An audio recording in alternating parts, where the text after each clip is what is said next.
Hallo ihr Lieben und herzlich willkommen. Es ist wieder Dienstagmittag und wir haben Tag.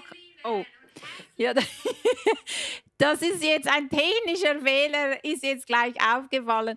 Aber anyway, herzlich willkommen ihr Lieben, wollte ich sagen, zu Talk and Pray. Und wir, Leo, haben heute etwas zu feiern. Wow, wir haben nämlich herausgefunden, wir sind schon 2 Jahre mit Talk and Pray, früher Hour of Prayer unterwegs und wir haben so Freude. Oh, du Oh mein mein Güte! das war, Oh meine Ohren!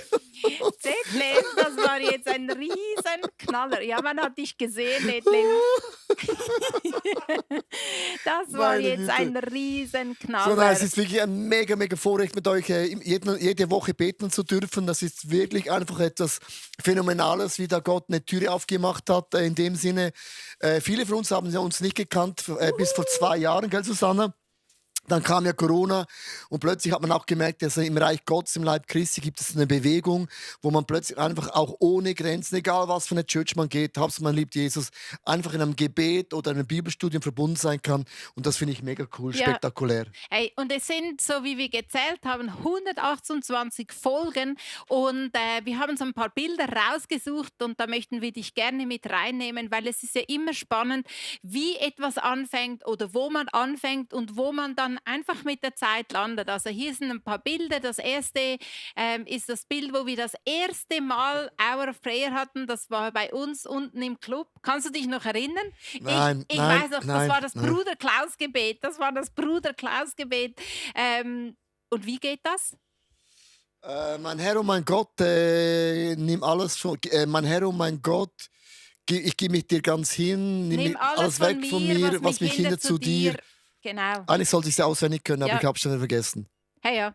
Also, wir machen das Bruder Klaus-Gebet nach allen Fotos dann noch einfach gerade zum Einstieg. Aber wir haben noch mehr Fotos und dann hatten wir mal noch Tobi aus München dabei.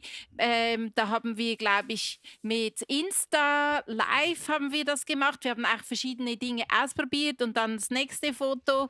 Also, gell, und die Qualität am Anfang, die war wirklich nicht so speziell, aber wir haben gesagt, hey, komm, wir machen, was wir können.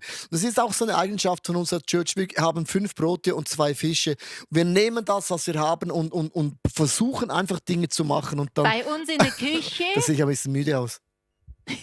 kann sein. Ja, und dann hat man noch Dave gespielt und was war da noch?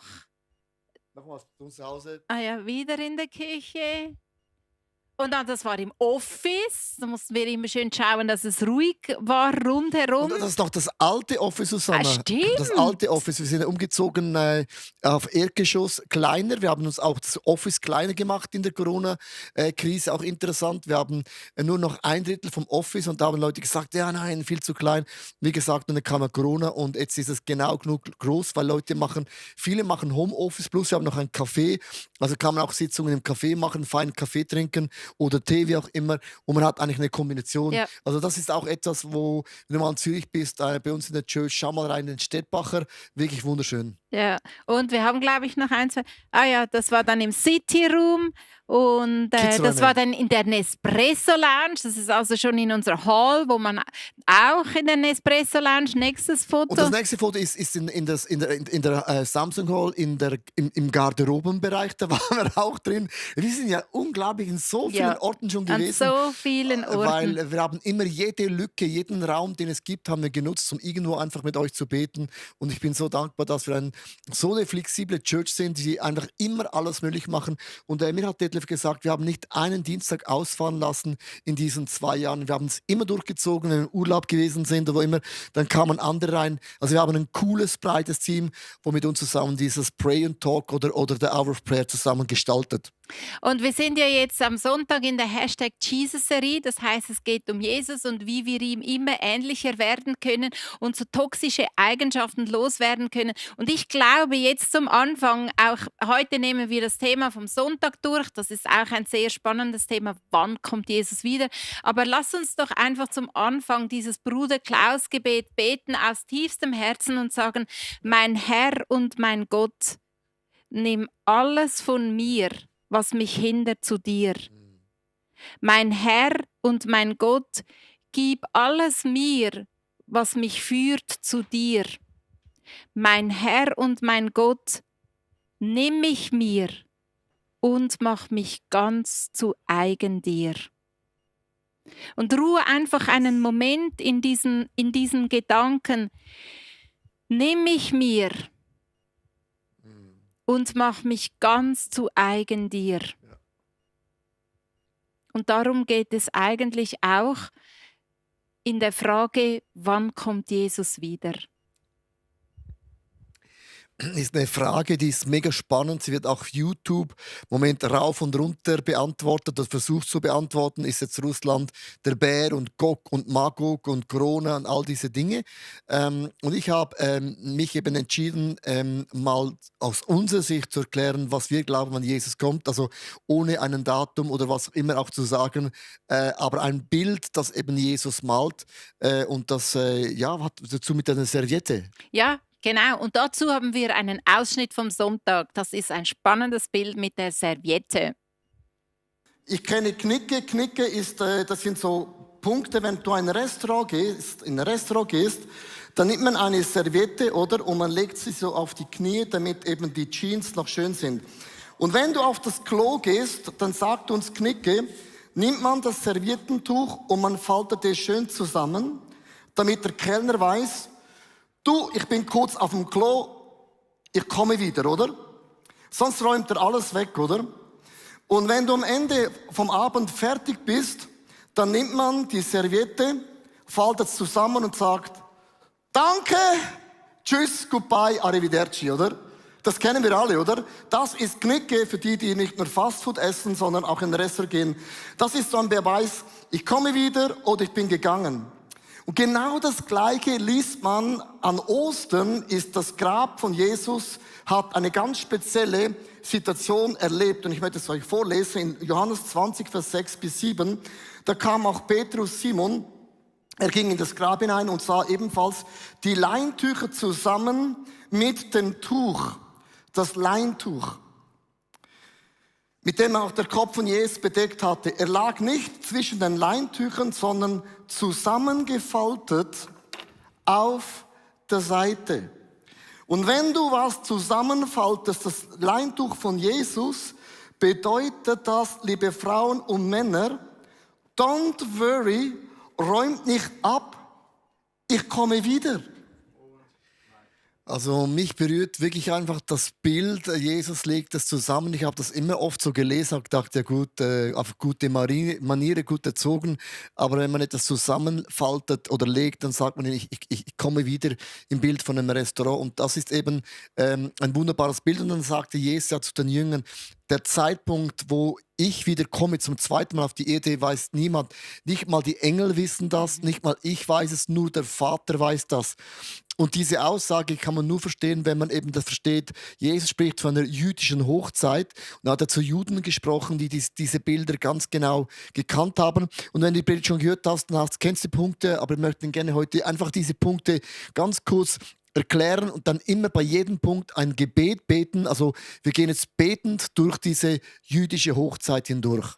Ja, und es ist auch schön, wenn wir beten hindurchgehen, weil dann hat es etwas mit mir oder mit dir ganz persönlich zu tun. Und ich lade dich von Herzen ein, einfach diese Zeit jetzt zu nehmen und das für dich durchzumeditieren und dir vorzustellen, du bist eben die Braut, die ausgewählt ist. Das ist der erste Punkt. Also man muss ja eine Braut auswählen. Und ich habe heute Bibelvers-Medleys gemacht. Das bedeutet, ich habe ein paar Bibelverse zusammengefügt und werde es jetzt einfach in einem lesen. Und ich möchte es ein bisschen meditativ lesen. Das heißt, da, wo du bist, wenn du die Möglichkeit hast, kannst du dich innerlich zurücklehnen, vielleicht auch physisch, weil du gerade irgendwo sitzt, wo das möglich ist, und einfach diese Bibelverse hören, die ich so zusammengestellt habe, wenn es darum geht, die Auswahl der Braut.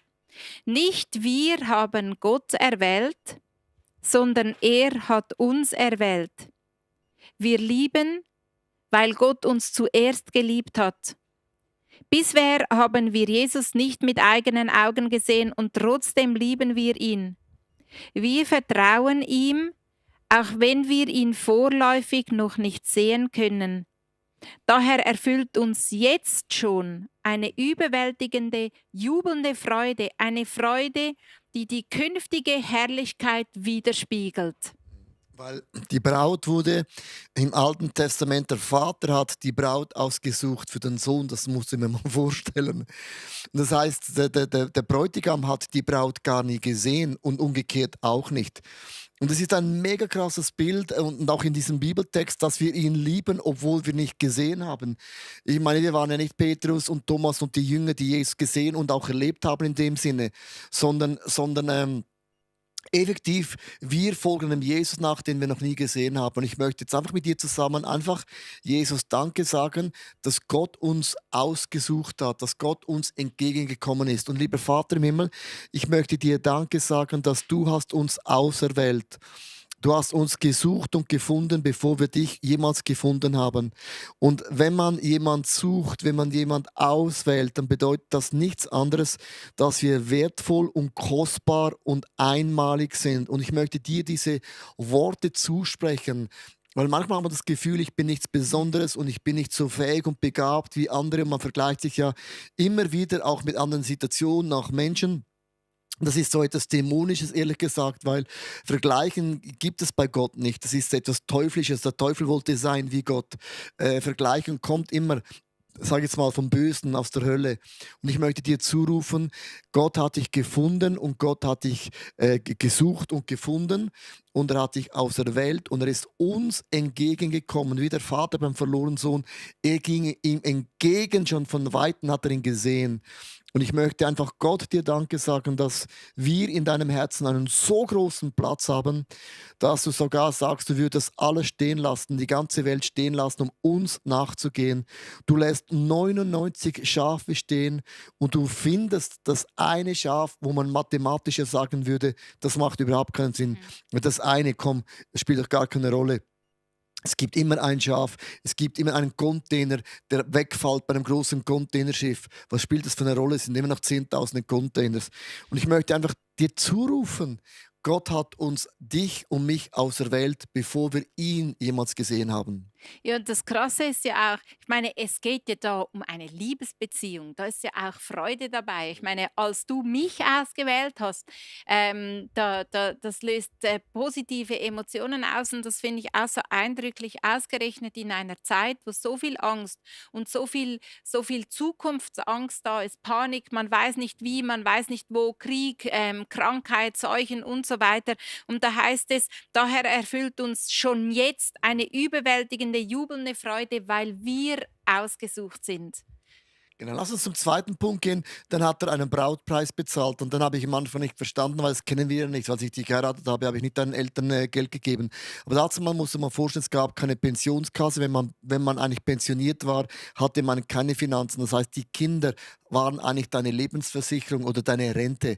Und man hat mit dem eigentlich dem Vater gesagt, den Ausfall, den du hast mit deinem Sohn oder mit deiner Tochter, den möchte ich einfach auch ehren und ich möchte dir etwas geben, dass du im Alter über die Runden kommst. Es war eine Wertschätzung und eine Pensionsversorgung in dem Sinne. Und ich finde es interessant, dass es eben heißt, dass Jesus hat am Kreuz von Golgatha den Brautpreis bezahlt. Und einen Preis, was sagte Jesus, nicht mit Silber oder Gold, wie man es gemacht hatte an der jüdischen Hochzeit. Oder man hat Kamele oder ein Zelt verschenkt. Ein Zelt bedeutet vielleicht ein Ferienhaus, ein zweites Haus.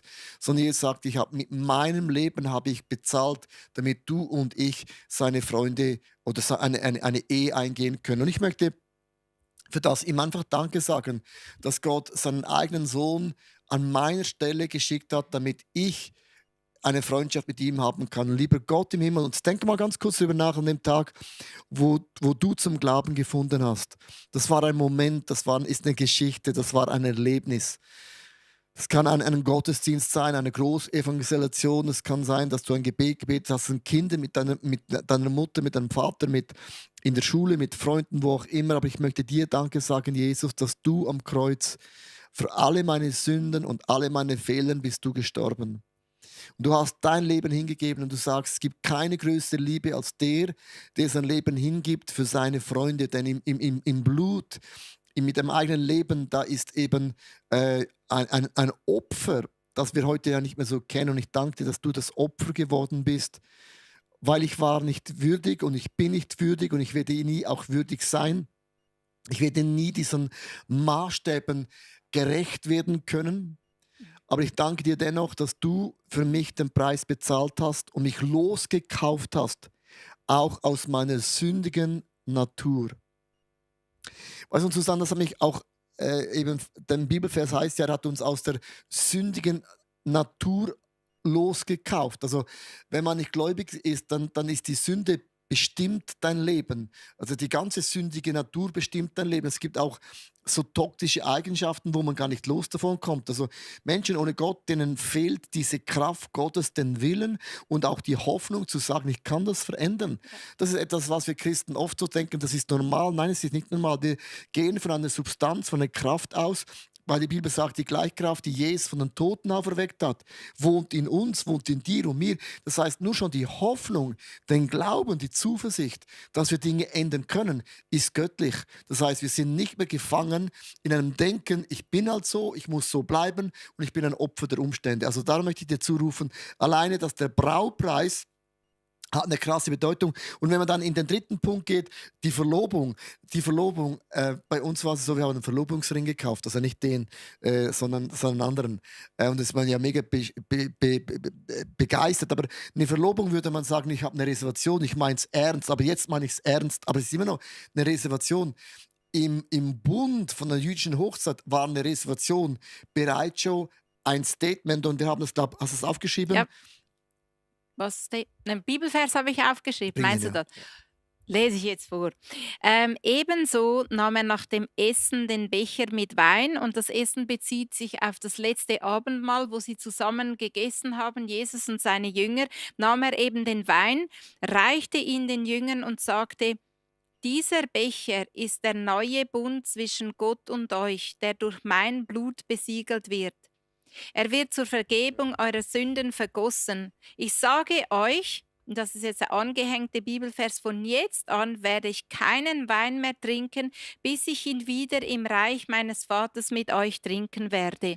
Genau, das Problem ist ein bisschen so, auch am Chat habe ich gesehen am Sonntag, Leute haben mega Mühe mit Blut. Wieso muss man immer Blut vergießen? So schlimm, es wird geschlachtet, geopfert gemacht und Blut im Alten Testament. Und Jesus sagt ja, ich bin das letzte Opferlamm, das geschlachtet wird. Nie mehr wird Blut fließen. Aber wenn wir das Abendmahl einnehmen, den Kelch nehmen, dann sagt Jesus, jedes Mal erinnern wir uns daran, dass es einen Blutsbund gibt. Und ich sage immer, man kann die Treue Gottes nicht verstehen, wenn man nicht einen Blutbund im Alten Testament versteht. Einen Blutbund sieht man auch bei Abraham. Man hat ein Tier in 2 Teile geteilt und hat gesagt, wenn einer von uns den Bund nicht einlöst oder untreu ist, der wird wie dieses Tier in 2 Teile geteilt. Mit anderen Worten, man kann es nicht mehr auflösen.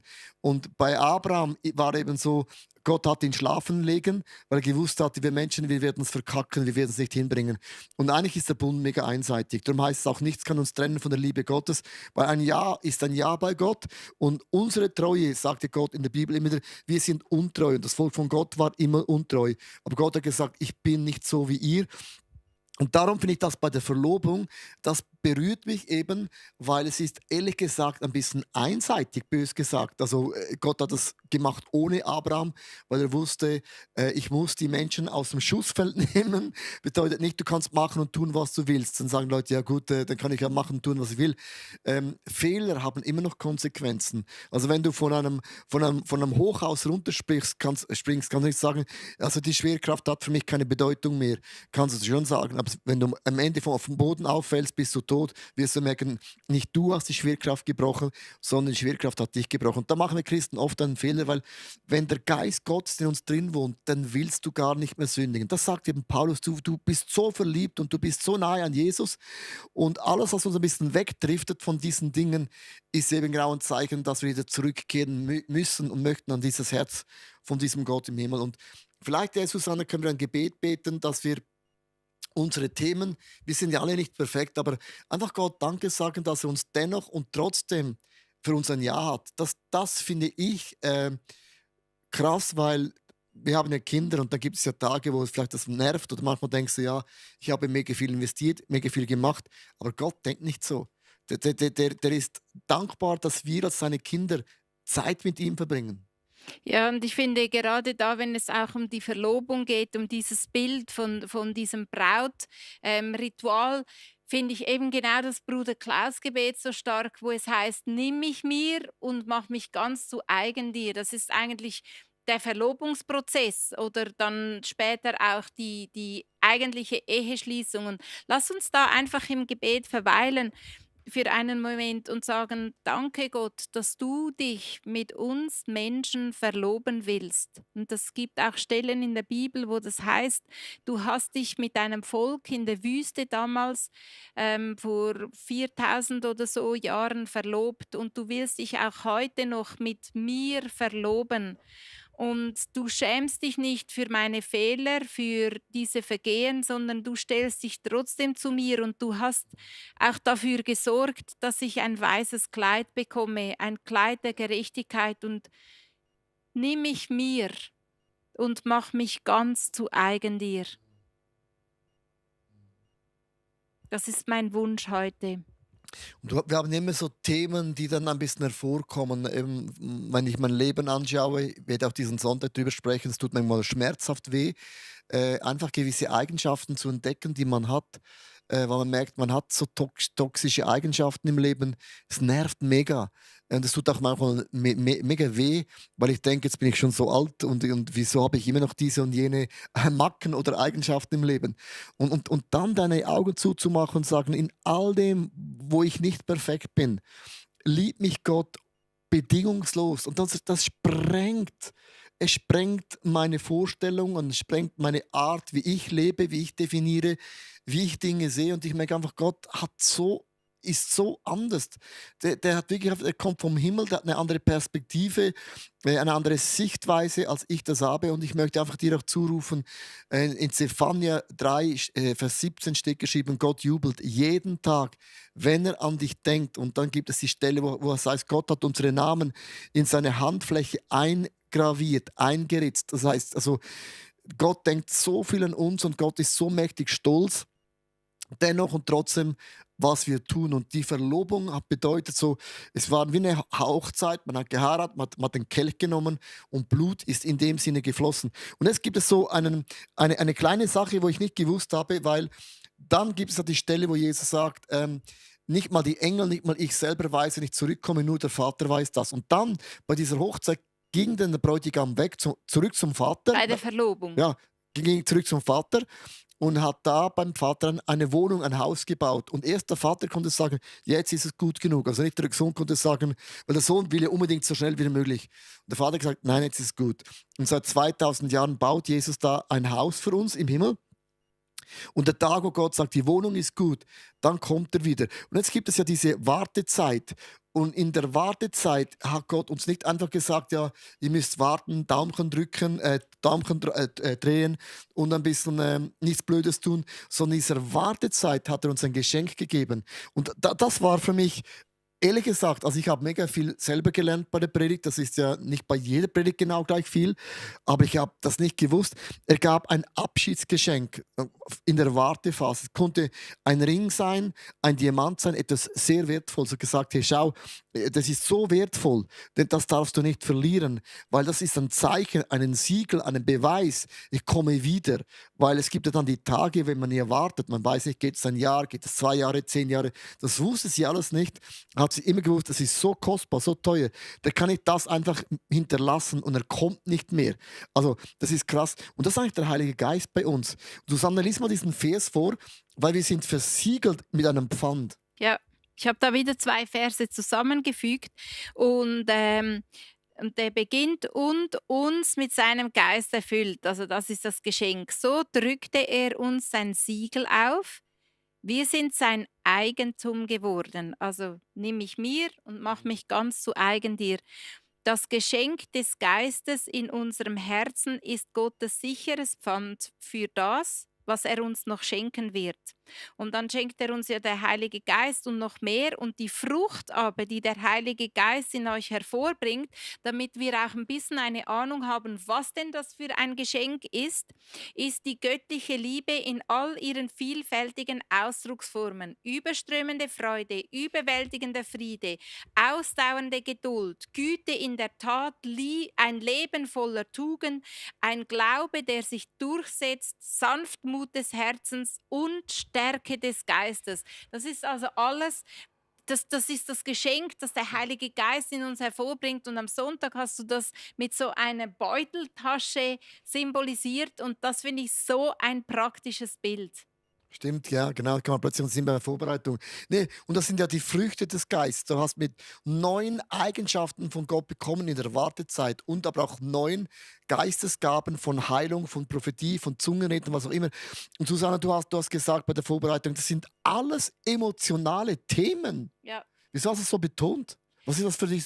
Wieso kommst du jetzt drauf, es ist emotional oder Gefühle? Ich habe gesagt, es sind alles positive Emotionen und positive Gefühle, die uns gibt. Genau deswegen, weil ich einfach merke, es wird alles immer, so habe ich das Gefühl, schwerer in dieser Welt. Eben, ich habe es vorher schon gesagt, Seuchen, Krankheiten, Nöte und jetzt noch der Krieg und alles. Und da ist es für mich so hilfreich zu wissen, ich habe eine Beuteltasche und Beuteltasche deswegen, damit mir das niemand rauben kann, weil wenn ich auf Reisen bin, Beuteltasche, reißt jemand nicht so schnell vom Leib.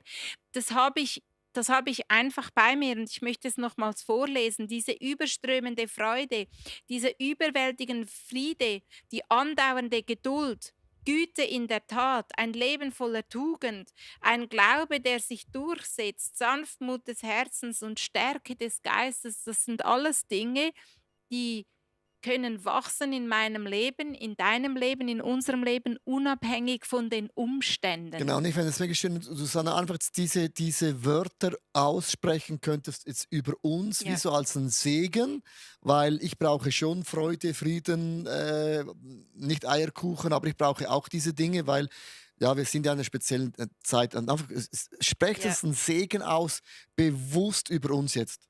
Und hier steht klar, dass der Heilige Geist das in uns hervorbringt. Und so halte ich einfach mein Herz und du kannst dein Herz einfach dem Heiligen Geist hinhalten. Und ich danke dir, Heiliger Geist, dass du die göttliche Liebe in vielen fältigen Ausdrucksformen in mir zum Vorschein bringst. Und ich spreche über dir aus die überströmende Freude. Ich spreche in dir aus überwältigender Friede, dass er aufwächst in deinem Herzen, ausdauernde Geduld, Güte in der Tat. Ich spreche über dir aus, die Frucht des Geistes, die ein Leben voller Tugend ist. Ich spreche über dir aus, ein Glaube, der sich durchsetzt. Ich spreche über dir aus in die jetzige Situation hinein, Sanftmut in deinem Herzen und Stärke in deinem Geist spreche ich über dir aus. Und ich danke dir, Heiliger Geist, dass du uns geschenkt worden bist und dass du als Siegel auf uns aufgedrückt worden bist und wir das Eigentum von Gott sind. Und das Geschenk des Geistes ist in unseren Herzen, ist Gott das sicheres Pfand für das, was er uns noch schenken wird. Da kommt noch mehr. Aber wir haben schon so viel mit diesem Frieden, mit dieser Freude, mit dieser Geduld, mit diesem Glauben, mit dieser Stärke. Danke dafür. Hey, ist das nicht einfach krass? Also, die Braut, sie wartet nicht einfach nur so irgendwie, sondern sie hat ein Geschenk und das Geschenk ist so wertvoll. Wir haben ein Pfand, wo uns niemand wegnehmen kann. Wir sprechen ja immer so, dein Wille komme wie im Himmel so auf diese Erde. Also wir sagen immer, der Himmel kommt runter auf diese Erde und das macht der Heilige Geist. Der bringt Heilung, der bringt Versöhnung, der bringt Neuanfang, der bringt Vergebung. Alle diese Eigenschaften bringt er in uns hinein als ein Siegel, ein Pfand für etwas, was noch mehr kommen wird. Und dann gibt es einen Moment, Susanne, wo dann auch der Bräutigam irgendwann zurückkommt. Ich weiß nicht, ob du diesen Bibelvers da hast. Ja. Also wann kommt der Bräutigam zurück? Lies dir mal vor, dann ist ganz interessant, wann ist das Ende? Also die Frage ist quasi gewesen, wann kommt Jesus wieder? Und hier ist die Antwort. Genau, der Bibelvers holt ein bisschen aus, weil da steht, spöttisch werden sie euch fragen, wo ist denn nun euer Christus? Hat er nicht versprochen, dass er wiederkommt? Schon unsere Vorfahren haben vergeblich gewartet, sie sind längst gestorben und alles ist so geblieben, wie es von Anfang an war. Wenn manche also meinen, Gott würde die Erfüllung seiner Zusagen hinauszögern, dann stimmt das einfach nicht. Gott kann sein Versprechen jederzeit einlösen. Aber er hat Geduld mit euch und will nicht, dass auch nur einer von euch verloren geht. Jeder soll die Gelegenheit haben, zu Gott umzukehren. Und dann kommt der andere Vers angehängt, doch niemand weiß, wann das Ende kommen wird. Auch die Engel im Himmel nicht, ja, noch nicht einmal der Sohn. Den Tag und die Stunde kennt nur der Vater. Und eindrücklich ist auch eigentlich, dass den Tag, ob jetzt Jesus wiederkommt, solange wir noch leben, oder ob wir sterben, bevor Jesus wiederkommt, wir kennen beide Tage nicht. Was ich am Sonntag nicht, keine Zeit mehr gehabt habe zum Erklären, ist, wenn dann der Bräutigam Jesus wieder kommt, oder der Bräutigam kam, seine Braut zu, und kam immer mit einer Fackel, hast du gewusst, mit Tamburinen. Kam meistens in der Nacht mit einer Fackel und es war lärmig. Das ganze Dorf hat es gehört. Und die Wiederkunft von Jesus wird so sein, dass die ganze Welt wird es sehen, die ganze Welt wird es hören. Ist auch noch mega spannend, weil man hat Lärm gemacht mit einer Fackel, es war in der Nacht in dem Sinne. Und die Bibel sagt eigentlich im Petrusbrief, Gott kommt dann, wenn die Anzahl der Menschen, die zum Glauben gekommen sind, erfüllt ist. Und das ist Gott, ist es so mega wichtig, dass niemand von uns verloren geht. Und ich möchte jetzt am Ende von dieser Gebetszeit mit uns zusammen beten. Du hast vielleicht eine Frau, einen Mann, du hast vielleicht Kinder, du hast vielleicht auch in deiner Verwandtschaft mega viele Leute, die sind noch keine Christen, waren mal gläubig. Und ich möchte mit dir zusammen jetzt einfach beten, dass du, Heiliger Geist, ich möchte jetzt beten, Heiliger Geist, du siehst alle diese Leute, die nicht gläubig sind. Du siehst die Frauen, die Männer, die Kinder. Und ich möchte jetzt einfach bitten, Heiliger Geist, klopfe du an diese Türen so fest, dass jede Person erkennen und bekennen kann, dass du, Jesus Christus, der Sohn Gottes bist. Und ich bete mit dir zusammen für deinen Mann. Ich bete für deine Frau, für deine Kinder, für deine Verwandtschaft, für deine Nachbarschaft. Ich bete für all die Menschen, die uns umstellt hast, dass in ihnen ein Osterwunder geschieht, dass du ihnen an Ostern oder wenn auch immer begegnest und sie ihr Leben dir anvertrauen werden, wie du ein Wunder gemacht hast bei uns. Du hast uns auserwählt und du hast uns gesucht und du hast uns gefunden. Finde meine Frau und finde meinen Mann und finde meine Kinder und finde mein ganzes Umfeld. Ich flehe dich an, dass du, Heiliger Geist, diese blinden Augen öffnest, dass sie sehen können, wer du bist, im Namen von Jesus Christus. Amen. Amen. Ja, und das ist mein Gebet in dieser Wartezeit, wo wir warten, bis die Wiederkunft von Jesus, ist ja nicht, dass wir nichts tun. Wir haben einen Pfand bekommen, wir haben den Heiligen Geist bekommen und eines meiner Rituale ist immer, ich nehme mir jeden Tag Zeit, ich sage immer jeden Tag, Heiliger Geist, hier bin ich, Leo Bicker, immer meinen Namen, gibt es etwas, was Gott auf dem Herzen hat, das ich tun sollte. Weil ich bin ein Werkzeug in den Händen von Gott und ich möchte wirklich den Himmel mit meinem Leben auf diese Erde bringen. Das ist das, was ich dir auch wünsche, weil wenn ich wüsste, Jesus kommt morgen wieder, ich würde heute noch einen Baum pflanzen. Das ist der Punkt. Wir sind nicht einfach passiv, wir sind aktiv und wir glauben noch immer dran, dass Gott seinen Arm bewegt und Wunder geschehen in unserem Leben. Ja, und wenn dir diese Hour of Prayer gefallen hat, dann kannst du sie ja einfach weiterleiten, wenn du denkst, die und die Person, nein, Pray, Talk and Pray, nicht Hour of Prayer, das war einmal, das war einmal. Dann schick es einfach weiter. Und ich wollte noch sagen, und wenn du jetzt gewundert geworden bist und mehr von der Message möchtest, die ist noch auf YouTube vorhanden. Geh da drauf und investiere in dich selber, indem du dir heute einfach noch eine halbe Stunde Zeit nimmst, wo du dich zurücklehnst und wo du dich einfach beschenken lässt mit der Message vom Sonntag. Oder es gibt auch heute Abend noch einen Tag, morgen Abend noch einen Tag, der dich inspirieren könnte. Am besten abonnierst du einfach unseren YouTube-Kanal, dann bist du immer up to date.